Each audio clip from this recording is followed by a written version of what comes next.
Hi all. Monday morning. Sunday கொஞ்சம் வெளியே போன வேலை இருந்ததுனால வீடியோ போட முடியல. Sorry for that. Coming to today. இன்றைக்கி கொஞ்சம் காலேஜ் போகிற டே. ஸோ கொஞ்சம் ஹரிபரியாக குக் பண்ணியிருந்தேன். என்ன செஞ்சதுன்னு பார்க்கலாமா? வெஜ் புலாவு, பட்டாணி போட்டு கேப்சிகம் போட்டு கத்திரிக்காய் தொக்கு இந்த பிரியாணிக்கு செய்வோம். ஸோ அந்த மாதிரி செஞ்சுருந்தேன். தேவையான திங்ஸ்லாம் அரேஞ்ச் பண்ணி வச்சுட்டேன். எப்படி பண்ணுறதுன்னு பார்க்கலாமா?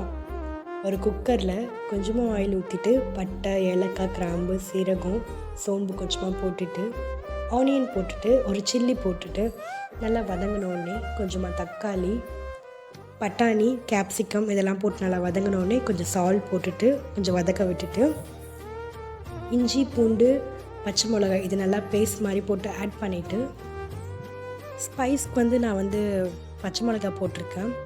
ஸோ கொஞ்சம் ஃப்ளேவருக்காக கொஞ்சமாக கரம் மசாலா ஆட் பண்ணியிருக்கேன். இந்த ஸ்டேஜில் தேங்காய் அரைச்சி ஊற்றினீங்கன்னா இன்னும் டேஸ்ட்டாக இருக்கும். பட் நான் அதை பண்ணலை. நீங்கள் ட்ரை பண்ணி பாருங்கள், நல்லாயிருக்கும்.